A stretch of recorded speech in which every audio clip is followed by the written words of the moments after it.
Maintenant, place à mon invité en la personne de Christine Brun, qui est enseignante en pranathérapie. Bonjour. Bonjour, monsieur.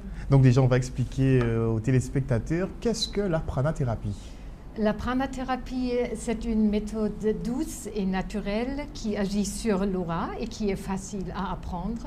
C'est une forme très ancienne de thérapie naturelle qui utilise l'énergie vitale pour un mieux-être au quotidien.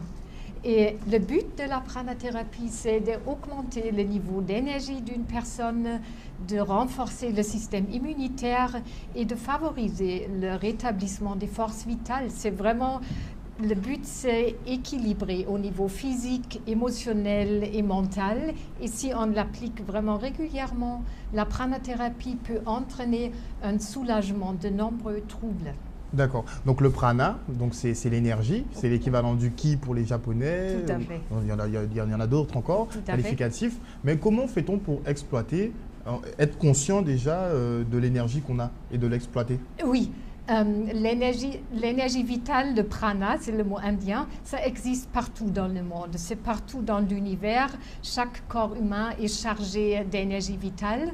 Et en pranathérapie, on a une vision holistique d'une personne. La personne, c'est non seulement le corps physique, mais il y a aussi le corps énergétique. On l'appelle l'aura, le corps énergétique. Et l'aura, c'est comme une bulle invisible qui entoure toute une personne. On l'appelle aussi corps éthérique. Et en pranathérapie, on agit tout simplement sur le corps éthérique, sur l'aura d'une personne et aussi sur les chakras.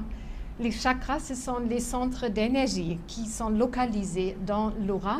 Et en pranathérapie, on travaille sur l'aura et sur les chakras d'une personne.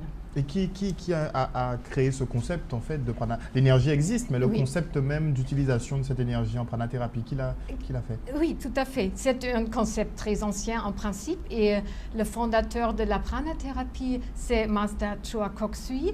Il est d'origine chinoise, mais il a habité pendant des années aux Philippines.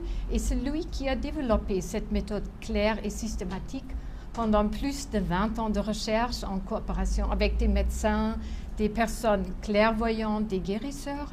Et aujourd'hui, on pratique et on enseigne la pranathérapie partout dans le monde, sur tous les 5 continents, peu importe quelle est la culture ou la religion, la tradition dans les pays. Ça se pratique partout parce que c'est une méthode universelle et en plus, elle est facile à apprendre. Il ne faut pas de prédisposition pour pouvoir pratiquer? Pas du tout, même pas de dons spécifiques, pas des capacités particulières, non. Tout le monde peut l'apprendre, il faut juste avoir la volonté de faire du bien et déjà avoir une certaine faculté de concentration moyenne, mais après tout le monde peut le faire.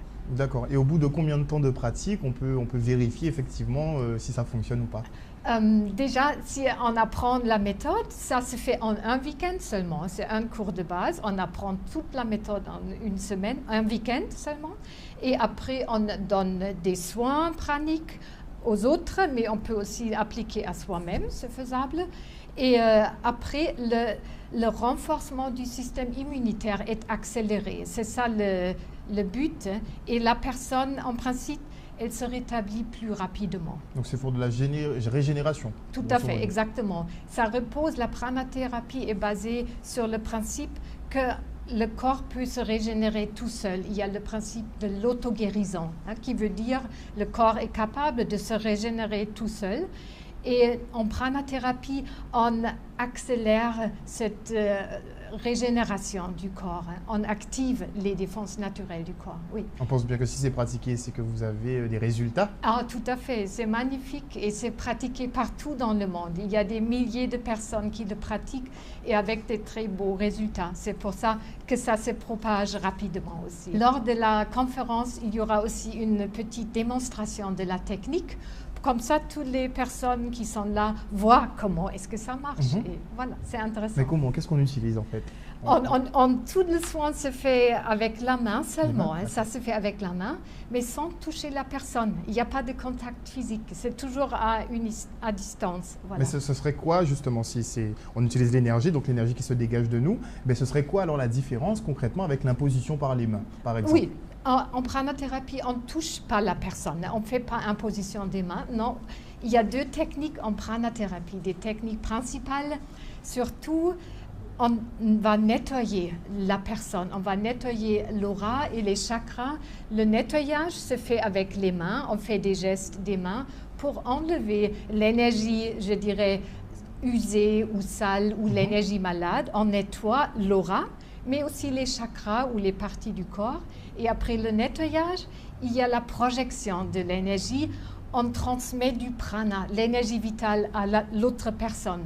Et tous les deux, le nettoyage et la projection, ça fait activer les défenses naturelles du corps et l'énergie circule beaucoup mieux après un tel soin de nettoyage et projection. Oui.